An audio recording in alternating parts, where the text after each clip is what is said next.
Green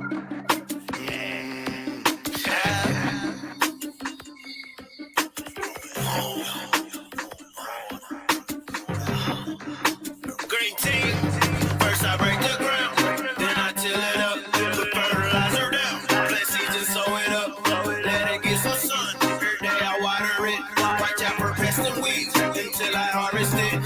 First I break the ground, then I till it up, put fertilizer down, plant seeds and sow it up, let it get some sun. Every day I water it, watch out for pests and weeds until I harvest it. Go ahead, grow hard, grow smarter. Go ahead, go hard, grow harder. Go ahead, grow hard, grow smarter. Go ahead, go hard, grow harder. Photosynthesis, yeah, that get my plants light. Fertilizer and nitrogen get my soil right. I give my plants plenty of water cause they need it. The roots compete for the nutrients, so I weed it. Try to conserve my energy, I might need it later. When you use less fuel, it makes the profit greater. I'm eco-friendly when I'm growing. Thankful for the sunlight and water when it's flowing. Shout out to all the bees and all the pollinators. They help to reproduce the plants when we need them later. On the farm we grow the food that we need to eat. From the vegetables and fruits to the fresh meat. We grow that fiber for our clothes and to build with. And buy a fuel for my tractor, let's take a field trip. This farmer brown going green even in my city. Growing hard, got the green team with me. First I break the ground, and then I till it up. Put fertilizer down, plant seeds and sow it up. Let it get some sun, every day I water it. Watch out for pests and weeds until I harvest it. First I break the ground, then I till it up. Put fertilizer down, plant seeds and sow it up.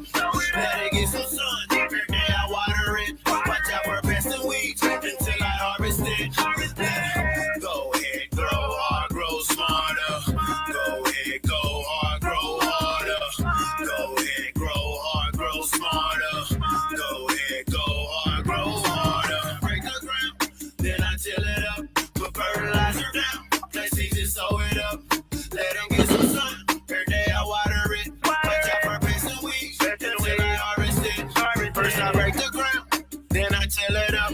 Put fertilizer down, plant seeds and sow it up. Let it get some sun, every day I water it. Watch out for pests and weeds until I harvest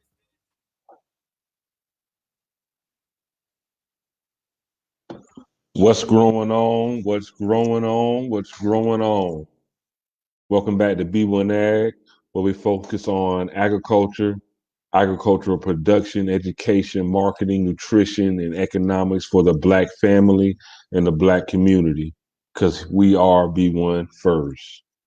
What's going on, everybody? Hope your day is going well, and hope you're in a good growth state of mind. Today, we're going to talk about a guy. We've talked about him before, but it just seems like he won't stop. There's no limit to what he's capable of doing in the agricultural world. And this guy is Master P. And today's show, we're going to talk about him because Master P is a no-limit soldier for agriculture. If you did not know, we're here to tell you about it. Master P continues to make large strides in the world of agriculture and food production, as he is really encouraging black grocery stores.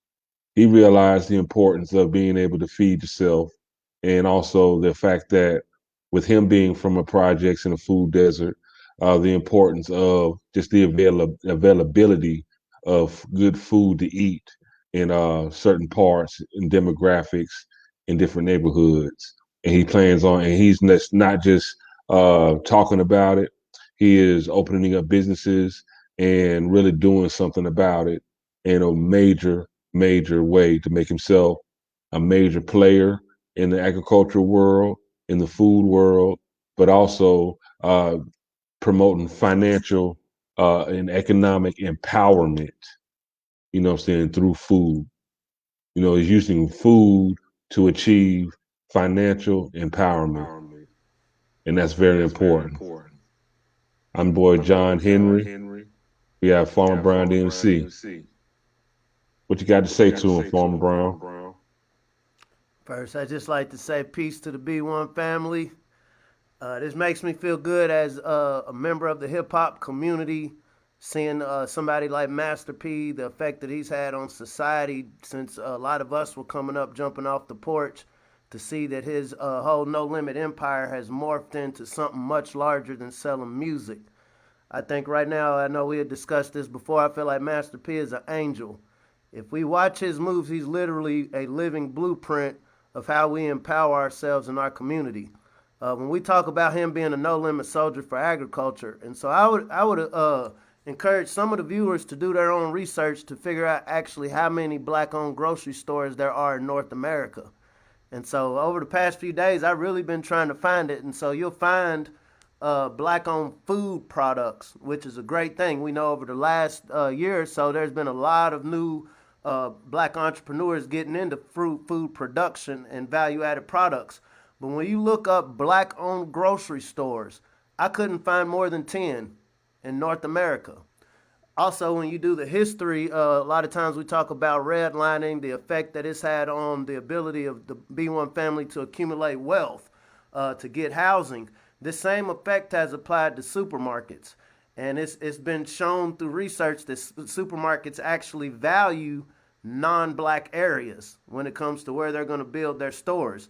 The implications of this are, okay, people in the black communities don't necessarily have direct access to healthy food options, which opens up for the corner stores, which opens up for the bodegas that, we're just kind of getting whatever we can, second, third grade food. So what Master P is doing is great, and I would hope that the hip-hop artists, some of the people who really have influence with people are taking note.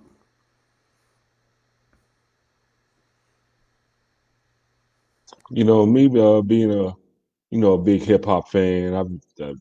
My whole life I've been riding with hip hop since the inception.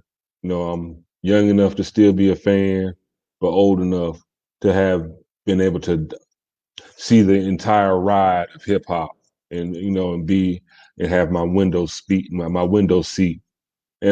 to see Master P go from the ghetto's trying to kill me to now he's got his own noodles and cereals, and pushing his own food products, and everything that he's doing is it's amazing. It's been amazing to watch, and he's really showing the power of business and entrepreneurship, also weaving it with community, and being accountable to his community, and it's been a wonderful thing to watch.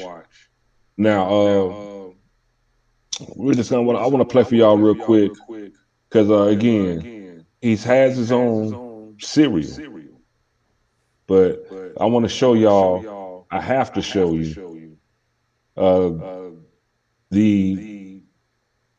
I just got to show you this to show you because Master P is changing the narrative. We had our Aunt Jemima, and that got taken down. We had our Uncle Ben. They took out Uncle Ben. So now Master P is poisoning himself, changed the narrative, even just the way we're viewed and in this food space from a product standpoint. So I want to play y'all just this little anthem from Master P's cereal called Hootie Hoos. Those that were No Limit fans, he had a song called Hootie Hoo back in the Hootie day. hoo! What you gonna do? Hootie hoo! What you gonna do? All right, but now he has changed that Hootie Hoos to a cereal, and I want to play for y'all the anthem for his cereal. He had some young men called YGK. They created the anthem for his cereal, and I really want y'all to check this out.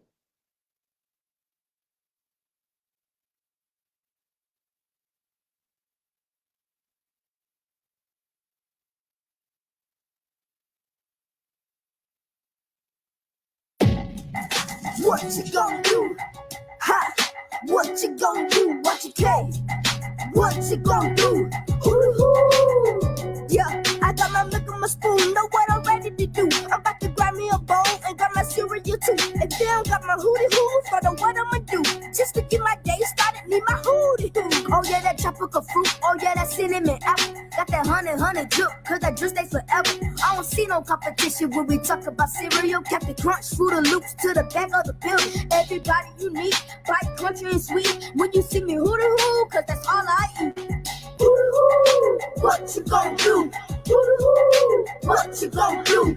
Hootie hoo, what you gon' do? Hootie hoo, what you gon' do?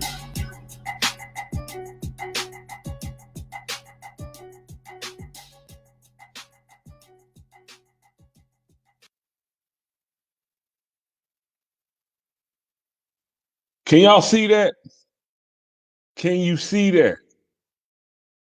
Master P is changing the face of groceries around here.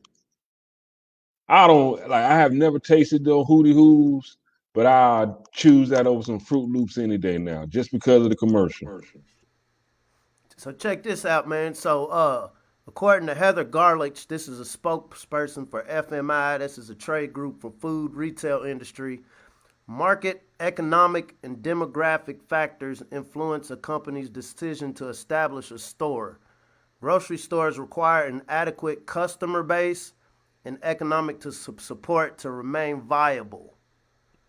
Once again, when we have this B1AG conversation, it lays it out. It's nothing for question. For a store to exist in any location or community, you have to have X amount of consumers to come to your store. What we know is 100% of us eat. I don't really eat as much cereal as I used to, but I have two 2-year-olds that are inevitably going to eat cereal. Anywhere you go around the country, most children eat cereal. These are consumer decisions we can make internally in our house. This isn't a protest that we have to have. This isn't an argument that we have to have with Kroger or Publix or one of the more established grocery chains trying to convince them to prioritize our communities. What Master P has done is take an initiative to take the first step. And so we see that you need a consumer base and you need economic backing. And so P is taking all of that money from the CDs, the movies, the Nickelodeon, all of these endeavors that most of us have watched him build over the decades, and he's creating this model in Louisiana right now. What he represents is, a lot of us, we grow up and we talk about, one day I want to feed the block. Many times we're talking about dope. I'm going to feed the block. We're going to get this work going. But what Master P is, he took it to a whole nother level. And as the world is watching, as we're watching all of the, what we'll call injustices, as we're watching all of these blatant undermining of the black family, undermining of the black community, he is showing us a blueprint. In a perfect utopia, so you think about when we were growing up and even now, one of the big things with any artist, you're going to represent your hood. You're going to represent where you're from. So I remember Cleveland, you have your Bone Thugs. New York, you have all your New York artists. Jersey, Carolina, Florida. What if each one of these areas that were influenced, because hip-hop has had a huge influence on all of these areas, had the same model that Master P is creating in Louisiana? What effect would that have not only on our health outcomes, but on black economics? Because we were looking at one interview, I don't know if you still have it, but he was specifically talking about, I'm not in the game of trying to help somebody or give somebody a hand, but I'll give you a hand up for you to help yourself. These become jobs. The other day we were talking about the robots delivering food. And we know, generally speaking, when technology comes into play, this equates to less jobs for the B1 family. And so when you have your own black-owned grocery stores, okay, within our store, we don't have billions of dollars to spend on these self-scanning machines. And so we're going to take it old school. We're just going to have a human being that can sit here and talk with you and have a conversation. Hey, we're going to have cart guys. You go to Kroger, Walmart, or whatever, you have people to push carts. You have your management. You have your administration. Like we saw with these children in the Hootie Hoos video. This is the power that hip-hop has. If you think back, why do you know Kroger exists? Let's go Krogering. It's advertising. What we know is hip-hop is the most listened to music on this planet. And though we're not making the most money out of it now because we've allowed it to be gentrified by other groups, it still has a value. Hip hop, outside of the words being used, we're emitting wave energy. You know, not to get too scientific or woke, but this whole world operates on waves, and we happen to come from a group of people that we've mastered these waves. And so, is there a way? You know, it's not to say every rapper should go out here and rap about food and grocery stores, but I think about what are some things we can get these youth into talking about. Any one of these youth groups could go viral. Why not be viral promoting somebody's business? Why not be viral promoting somebody's value-added products? Because once again, like I touched on earlier, these are all value-added products when you go to most grocery stores, meaning there was something natural that grew out of the ground. Instead of me just selling you this ear of corn, I'll get corn, process it, turn it into cornflakes, process it, turn it into cornmeal, process it, turn it into something that you eat other than the actual product that came out of the ground. This would definitely be a great asset for the farmers, because right now black farmers have a hard time getting in any of the mainstream retail stores. There are 3.5 million farmers in North America right now. Out of that 3.5 million, is less than 50,000 black farmers. And so one of the things to keep the black farmers alive and thriving is to have specific markets and locations where they can sell their products. Not only that, we know most of these farmers can't afford to have commercials running on CBS, NBC. So how do we use our culture that we do still have dominance over?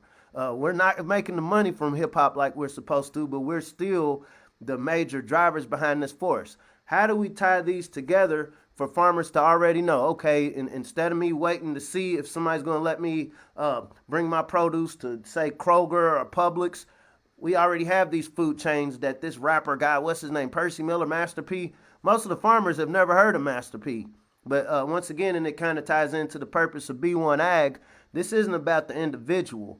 This isn't about the messenger. This is about the message of what can each of us do in our respective capacities within our communities to add to this broader dynamic of feeding ourselves. And not only feeding ourselves, but feeding the pockets of those who can produce the food that we need to eat. And Master P has not strayed from his original business plan. If you think about it, when he was selling music, he went and opened up a music store, so he can in turn sell his own music out of a legitimate retail space. Master P, when he came with his own food brands and value-added food products, okay, that's fine, that's cool. But Master P is not the type of guy that's going to beg you to sell his own food. So if you're not going to sell Master P's food, even if you are going to put Master P's products, UncleP, and all his products in your store, he's still going to open up his own store to sell his own products. And that's one thing that he is very, very determined to do. That's what he does. But he also encourages other people to do the same. I have another video I like to play for y'all. It's less than 3 minutes, just a short interview. But he really breaks down how he's pushing for black-owned groceries and why.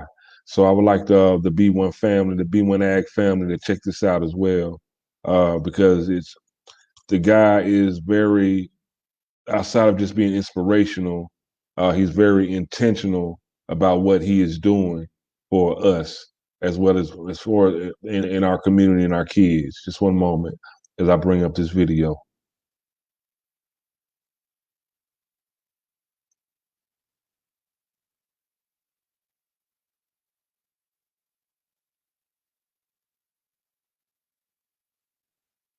I used to go on and on and on. Now I'm going, delicious. Well, you know who that is. Of course, he's a legend in the music world for his No Limit record label. And while he's made iconic hits, Master P has never stopped at just the music. He's a very successful entrepreneur in many different arenas. He's created food, alcohol, and even shoe brands. And he's joining us this morning with a push to buy black grocery stores. Thank you so much for joining us, Master P. Always great to have you on. Yes, thank you for having me. Yeah, tell us what you're working on these days. Well, you know what? It's so important. It's Black History Month, and I feel like it's time for us to take over the Black community through the grocery stores. I think that it's time that I have a lot of product, and you guys know I have Big Papa, burgers in Harvey.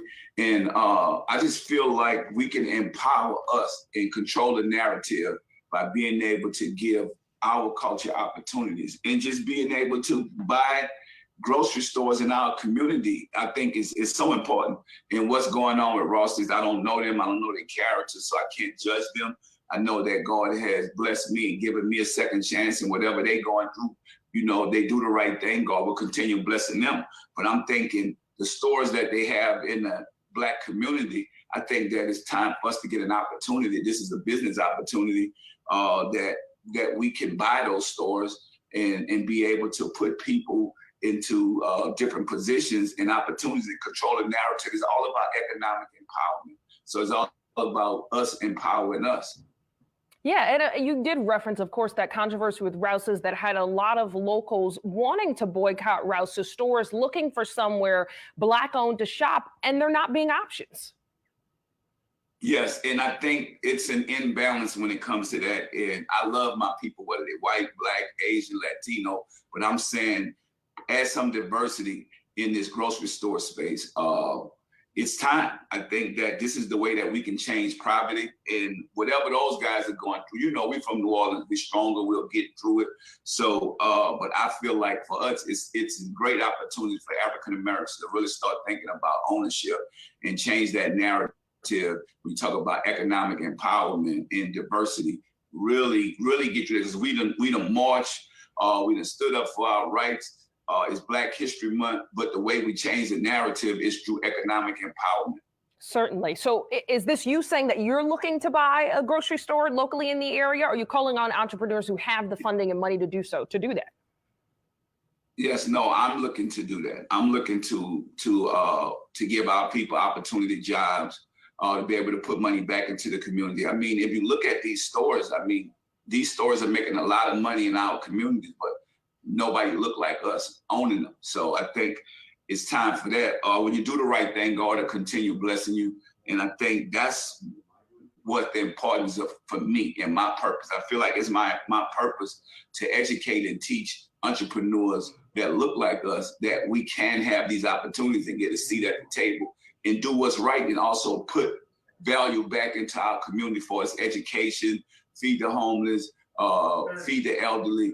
And that's only if we can do that through economic empowerment. Sure. And quickly, do you already have a store that you're eyeing, a particular one? Well, you know what?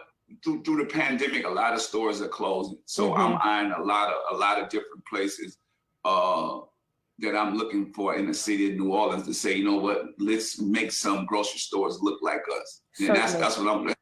I think this is through Black History Month. When you look at this is the way that we change the narrative for our culture and our people. This is how we change poverty in our community. People want a hand up, not a hand out. People are really wanting to be able to work. I feel like this is a way that we can give our culture opportunity to be bosses, our culture to be supervisors, to be owners in these business that in our community. I think that's the way we change the narrative. All right, and I know you're doing your part. Unfortunately, Master P, we are out of time. I hate to cut you off, but thank you so much for joining us. Yes, thank you. All right.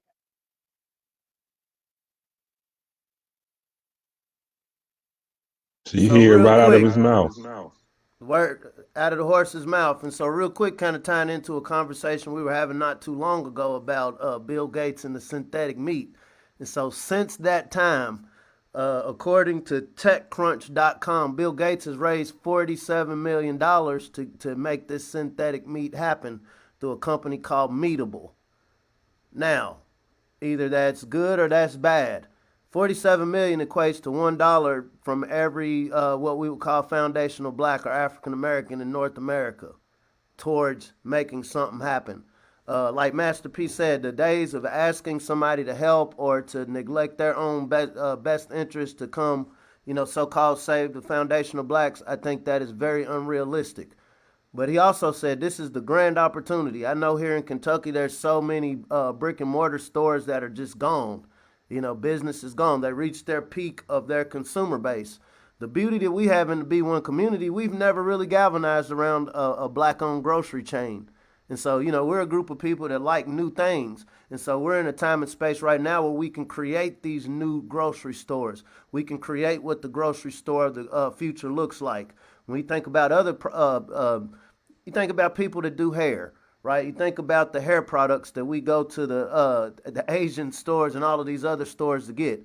Within these grocery stores, there's a lot of other businesses that can be incorporated. So once again, this isn't just about feeling good. Oh, I spent $1 with a black person. No, this is literally about strategic, codified approaches to building economics. The beauty of it is we're specifically talking about food. You can't go wrong by feeding yourself. You can't go wrong by having a tangible asset. Because I can tell you now, just looking at the talk around this farm bill, I've been able to talk to a lot of elders. It's a huge trick bag. It's a huge trick bag that I see 3.9 trillion in buying power. I'm talking a fourth of that. If we could apply a fourth of that over maybe 5 years, this would equate to at least a black grocery store in each of the major cities, right? And so we're just dealing with basic economics. This turns into jobs because the computers are coming. AI is coming. White people are losing jobs. Asians are losing jobs. Hispanics, they work kind of within their own communities. AI is here. What's that? AI is here. AI is here. It's not make believe. And so as a B1 family, we really have to look at, okay, we're gonna have to do something. My 2-year-olds, they're not going to, when I was 14, I was at my first job was selling newspaper subscriptions. That's not going to exist as a viable job for them by the time they're old enough to work. I remember a lot of people when we were going to high school, they would go work at a grocery store or fast food, just to make money to go to the games, get their school clothes. Those jobs don't exist. They don't exist. And every day we're watching this drive towards technology, and AI is pushing us farther to the back. So once again, here at B1AG, we don't like to dwell on the problems because, most of us have lived long enough to see, oh, this is a thing. And so now the beauty, and it warms my heart to see the Master P of all people in the world. Because I remember the truth tattooed on my back. That's my click, ready to hop. I remember the gold grills. I remember how that changed here in Central Kentucky. I remember everybody was true. Everybody was claiming TRU, no limit. No limit soldier. I thought I told you. For him to take the initiative, it wasn't one of the artists under him. It was him. It was the head man. I think that means a lot because it would have been just as easy for him to enjoy his gold ceilings. It would have been just as easy for him to go get Bentleys and all of these material things. But something came to him and he said, you know what? I need to do something for my community. I'm somebody that people look to as an icon. And what I'm going to use with my icon power, my voice, my megaphone, is to actually create something. And not just create something that you're going to give me money for, but I'm going to create a blueprint that other people can follow. And so I really hope, I doubt it's a lot of superstars that watch this podcast, but I know there's somebody that's watching this. It might be one person that's watching this that happens to be 1 degree separation from somebody who's influencing in their community. It might be a cousin that got to go to the league, balling. It might be a brother or sister that went to the league or got this nice high-paying job. These are conversations that we need to have yesterday. Like, hey, we can do these backpack drives every year, but we're getting these backpacks where, these kids do great in school with their new backpack. Where are they going to work after they get out of school? And so more important than these aesthetic victories, and I hate to deviate away, but it all ties together. We think about this farm bill. It is a huge trick bag. A lot of us are being made to believe that we're making these great accomplishments by somebody saying, okay, I'll forgive your loans. It's good for the farmers who had loans, but what about all the new farmers who didn't take out loans through the USDA or FSA? This wasn't a help for them. And it's actually helping, socially disadvantaged is a very vague word. My thing is I don't care about what other people got going on right now. This is B1. We need to be very codified on what's going on. And like I said, Master P is literally right now the blueprint. As I was watching the interview, I was thinking to myself, what can I do? So I don't have millions to work with. I'm not that popular, I'm cool. People know me around here as the rapping farmers, the farmer guy, so to speak, is using my voice. like I said, there's something I could say to influence somebody who knows somebody with a building that just got shut down. And this is when you get into cooperative economics. And so trying to take on a project like this by yourself, everybody don't have P money, of course. But within any given community, like you said, we're generating $3.7 trillion annually within our community. All it takes 3.9. That 2 trillion, that 2 makes a big difference. Within our community, there's always at least 10 people that understand real estate very well. They might not know anything about grocery stores, but that goes into, we got a lot of smart sisters. I can say here in Central Kentucky, I've just over the last year watched at least 10 different businesses where it either had to do with ag or a value-added product or selling, or even, like the shea butters and skin cream, which we spend a lot of money on. I've watched sisters who normally, these are just normal everyday people. These aren't people that went and got degrees. These aren't the most so-called articulate people, but they've been able to take an idea and turn it into a product. And so what happens when you're able to take the people who are able to create these products, match them with the people who understand how to purchase real estate, cooperative economics. You and I were talking earlier about Deutsche Bank. A lot of these banks aren't even giving black people credit. They're literally, I'm not even going to answer the phone. As soon as you let me know your name sounds like it's ethnic, I'm not even going to entertain it. And, my thing is we are not in a situation where we can waste a lot of time hoping somebody changes their mind. This is real life. To the religious people, not to throw shade, but this, everything in your Bible, your Quran, or whatever you look at, this is the time to apply it. It's one thing, I can pray all day, God, come down, God, come down. I sent y'all this guy called Master P. Matter of fact, I didn't send y'all no square. I didn't send you no lame. I sent you somebody because in our age group, most of us grew up in Master P. What we know about our age group is we're the parents of the children who's going to carry this torch. And so once again, I personally don't believe in coincidence. It is not good to judge a person where you see them now. It's good to be understanding because people grow. And to see this growth in Master P, I can only imagine if you're basketball players, you're retired basketball players, you're retired business people who got these nice retirement packages who just want to give back. You're formed dope boys. Because I can tell you another thing, there's this big talk about digitizing money, digital wallets. And there's going to come a time where people are going to have to give their cash. Like, hey, if you want to have value, you're going to have to bring me your cash. You're going to have to bring me your mattress money. I'm not saying this or that. I'm not promoting laundering, but what I will say is you might want to invest in something tangible now while it has value. However one wants to take that. What Master P is doing with this grocery store chain, with the cereals, with the rice, even buying Reebok, because guess what? In a weird way, shoes are made from natural materials. Whether you're talking about leather, whether you're talking about fiber. I think about the hemp, for example. So I know in Kentucky last year, a lot of farmers lost money on hemp because everybody was producing for oil. And so now you ride up and down the street, everybody has hemp oil, some sort of hemp oil derived product. Now it has no value because everybody has it. Versus hemp is also good for fiber. There's 25,000 different products you can get from hemp alone. So once again, one of the things, and this is, coming from cooperative extension, there wasn't any capacity to process fiber. And so once again, when we think about what are some tangible projects that need funding, we need processing capacity, not only for a product like hemp to where we can create threads, to create clothes. Think about Wrangler and their Wrangler on my booty line, right?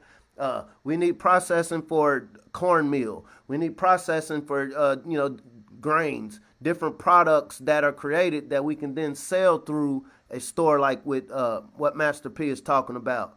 These are all very practical, realistic solutions. Like I said, it's easy for me to sit here and say, oh, this would be a great idea. This would be a great idea. But once again, here in Lexington, Kentucky, as lack of intelligent we are, my partner Ashley Smith and I have created Black Soil Our Better Nature, a fulfillment center. It's not a grocery store per se, but we're able to sell food. We're able to get produce from local farmers or farmers in rural areas and sell it to people within Lexington. And this is working with almost nothing. A lot of this is coming out of pocket. We've been fortunate to have work with different nonprofits to be able to have a little money to keep the operation going. But I just think, man, what if the community found value in what we're trying to build? Okay, we got this building, but right now, guess who's getting paid more for this building? It ain't a black person. And so my thing is, where are the black people at who's willing to buy these spaces to be able to help these endeavors? And, like Master P said, we're not in this thing to try to live somebody's life or walk their path for them, more so than, okay, if you have the means to create this path, if you have the means to create these four walls to house these different products, by all means do it. Because, picket signs aren't going to feed our future. We're seeing on a governmental level how much we're prioritized when it comes to our issues, especially our health. I would rather jab you than to feed you. I was talking to one of my family members yesterday, and I'm gonna shut up about it. But in some Section 8 housing complexes, they're saying, well, if you want to stay here, you gotta. This is real, y'all. This is real. My thing isn't to say what's right or wrong, but you never want to be in a situation where you have no choice. Right now, if my ancestors had the amount of money that black people have right now, if my ancestors had access to a such thing as a social media to reach out to wider demographics, if my ancestors knew that, hey, you know what, the whole world listens to this type of music that we make here at the location we're at. There's never been this many resources and opportunities in recorded history that I know of to really take action. And so once again, I really hope that people are looking at Master P's moves. You don't have to call them up, just watch. What does a light do? A light just shines. Lights don't talk, lights don't speak English, lights don't give advice, they just shine. And so when we have people like Master P lighting this path, I would just ask that the B1 family figure out, what can I do to make this path more formidable for those coming behind me. I might not go grow anything.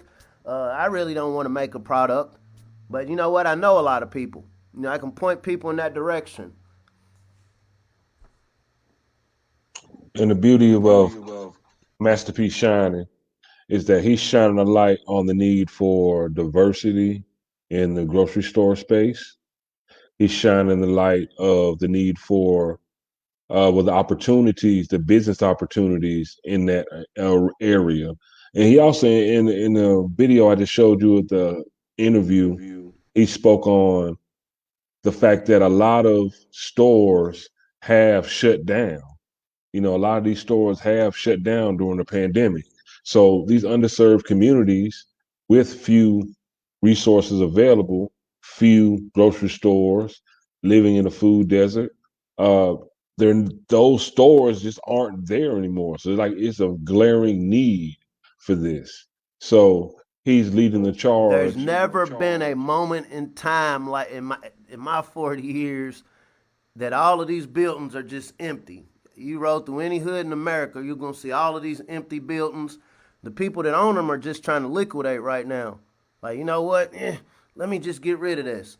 And so the people who are poised and in position to buy them, buy them. Don't just buy them to have an asset to sit and have a very specific operation to be run out of them.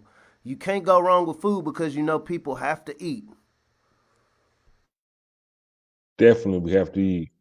And outside of just business, Master P is also still using food as a form of activism and community service. And I'd like to show you this as well. Master P partnered with a popular grocery chain in the New Orleans area called Rouse. Now there's a high-rise elderly community, and he actually put a grocery store basically in a nursing home. It's an elderly community it's a community high-rise for the elderly and disabled. And he put a grocery store in that building so that these folks have access to food and healthy food options in their own building. And it's just a great show of community support, and also how you can empower people through food. Again, this is a very short video, less than 3 minutes, and I want to share this with the B1AG family.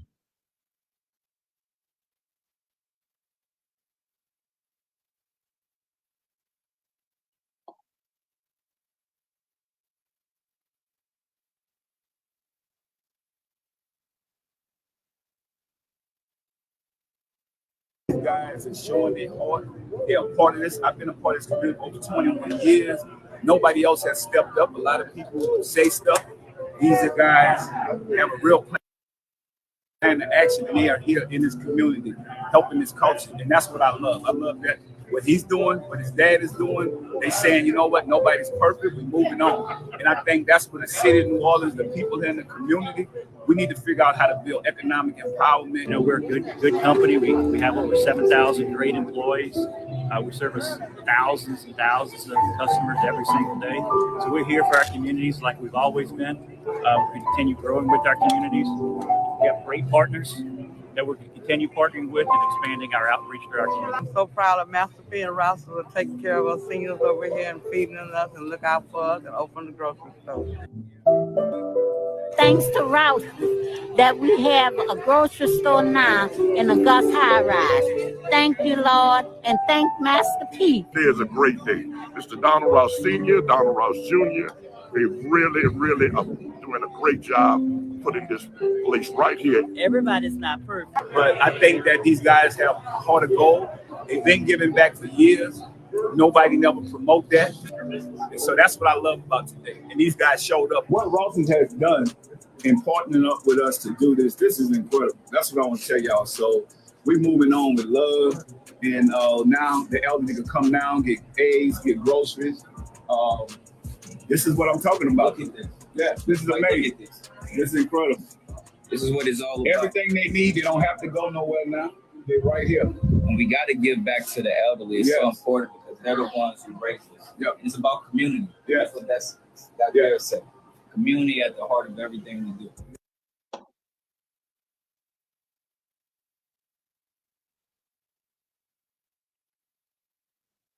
So I really hope that y'all can see that Master P is not only using food for just financial empowerment, but he's also building community and just really injecting himself and creating a food system, he's building up and strengthening the local food system right there in New Orleans and laying out the framework for other people to follow to do the same in their own cities. There are buildings, if you can't farm, at least take one of these old buildings that are for sale, because America is for sale.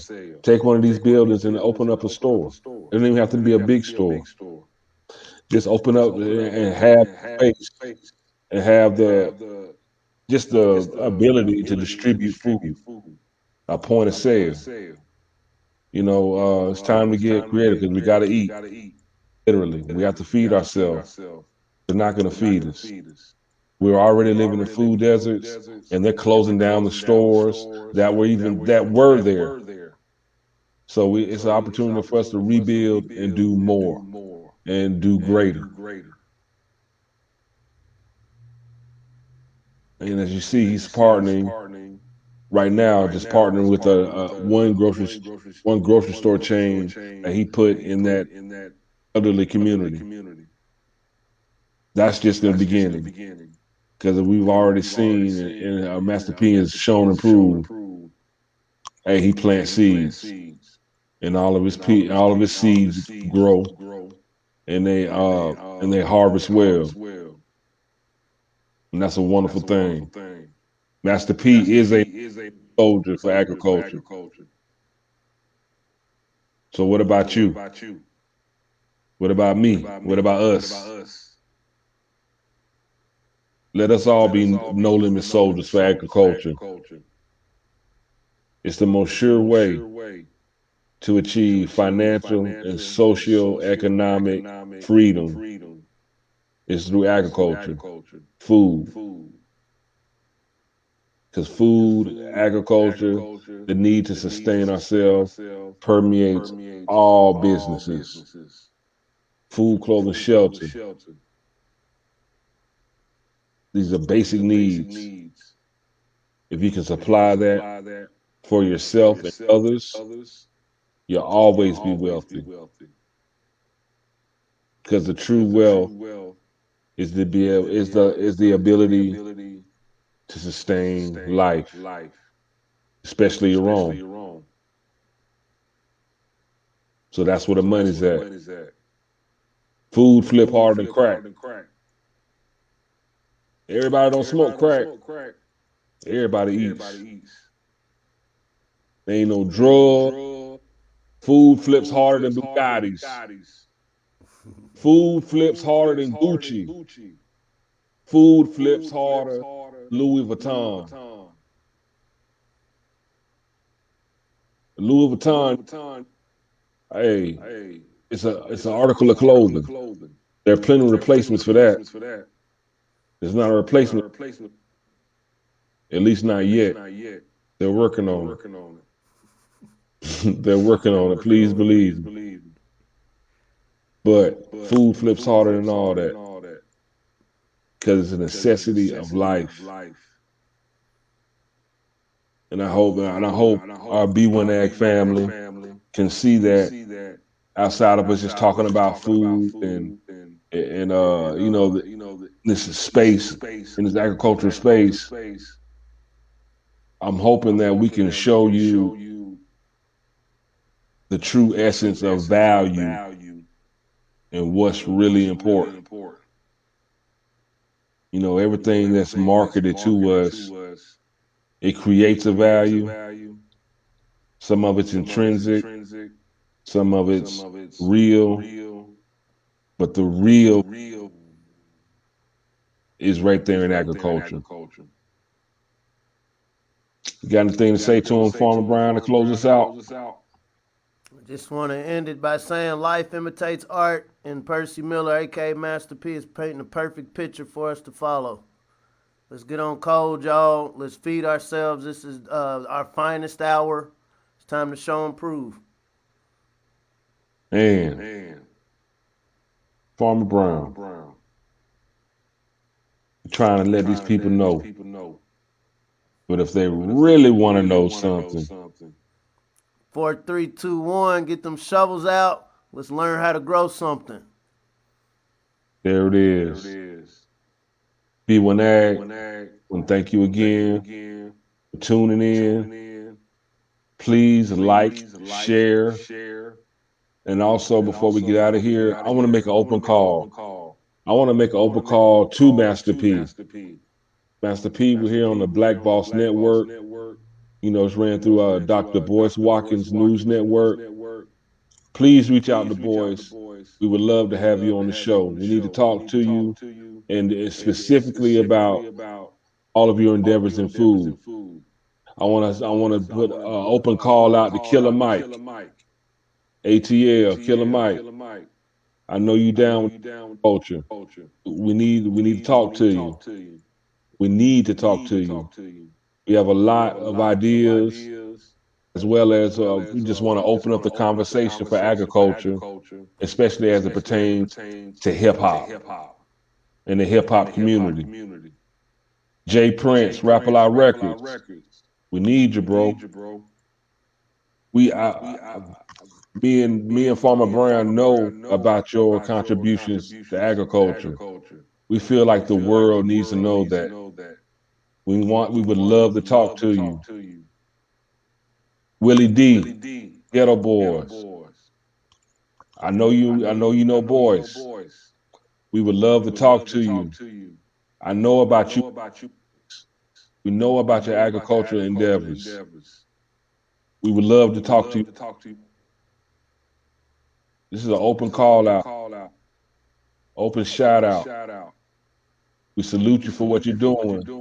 We want to celebrate you for what you're doing in agriculture. CeeLo, the Goody Mob. We know you have a ranch. We know you're understanding about the importance of growing your own food. You're a Georgia boy too, and we like to eat good. Let's talk about it. Let's open up this conversation and really show the hip hop community how tied we are to this food. How this is all intersecting, because food is tied to everything we do, because we gotta eat. 4, 3, 2, 1. 1 million shovels in. 4, 3, 2, 1. 1 million shovels in the ground. Let's get it. B1AG, come back to you again. Y'all, peace out. Be safe.